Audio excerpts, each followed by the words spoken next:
Hey, what's going on, everybody? My name is Chad, and this week I wanted to talk to you guys a bit about something I've had planned and kind of in the works with a bunch of different hands for 3 to 4 months now, but finally have together enough to share with you.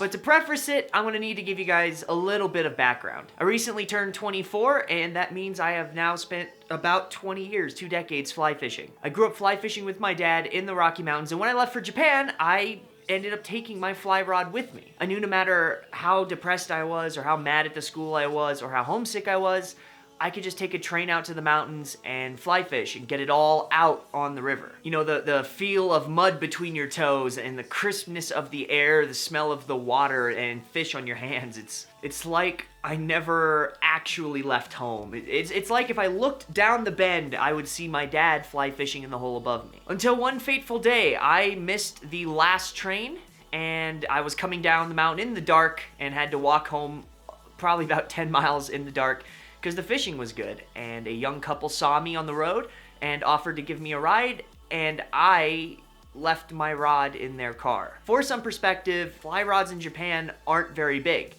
and they're extremely expensive. Even the cheap ones are hundreds and hundreds of dollars, and as a poor student, where am I gonna get that kind of cash? I was stuck. So I went to my local hole-in-the-wall fishing store and I asked Furukawa-san there what he would advise. He saw that I was visibly distraught and decided to give me a gift for free. He gave me something called a Tenkara rod. I've never seen these before, and asking about the reel, he said there is none. I asked about how you're supposed to cast it, and he said roll cast it. I asked what you use for it, he said flies. I asked if it was a fly rod, he's never heard of them. Turns out, if you guys have ever seen those classic pictures of Japanese folklore where the fishermen have the extremely long bamboo poles with felt at the end, that's this. This is the modern equivalent of it. And in fact, Japanese people have been using this rod for thousands of years. Surprisingly, it's extremely user-friendly, seeing as though I was not going to buy a Japanese fly guide to take me to learn.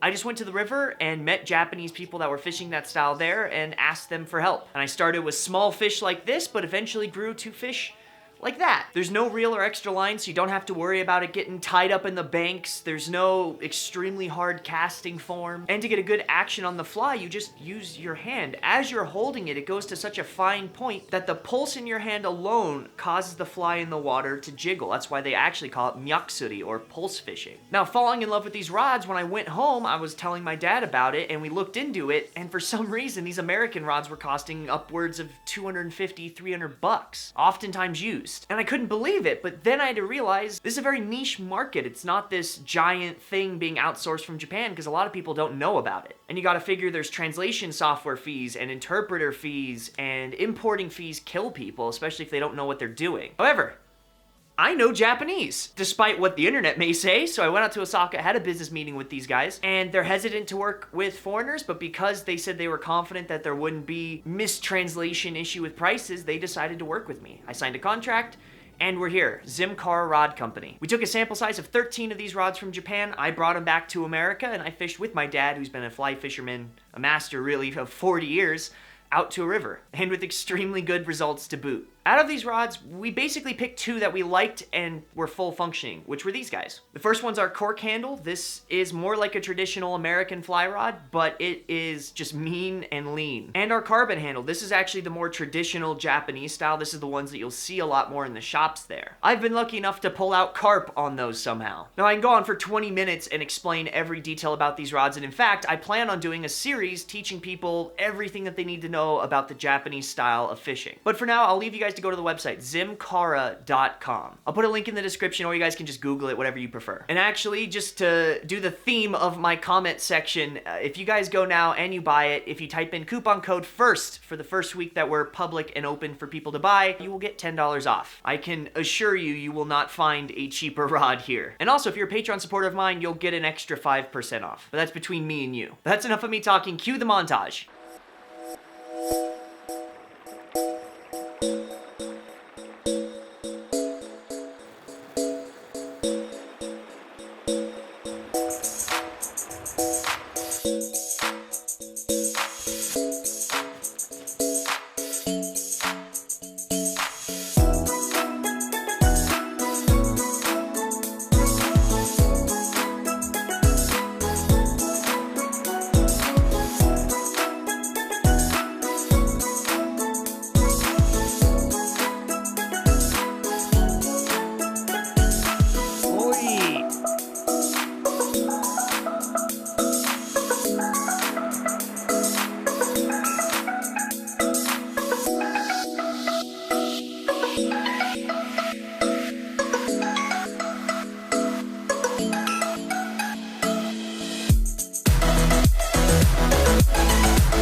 Now, normally this is the part of the video where I say, if you guys like it down below. I love that. I am a big fan of that. But I'm gonna ask you guys one thing. I'm really proud of this side hustle. It's my first actual business adventure in Japanese, and I would love for y'all to support it. So if you could, share this on something. Do you know a fisherman? Are they in your family? Are they your friends? Do you see them post pictures of it on Facebook? Share this video. You don't have to tell them anything. Let me tell it. Let me tell it through this video. Let the stories on our website share what we're about. I believe in this wholeheartedly, and I am extremely proud of all the hard work we've put into this website and into this business, and I just want to get it out to everyone that is willing to listen. That's about it for this week, you guys. Love hard, love deep, and I'll see you on the river.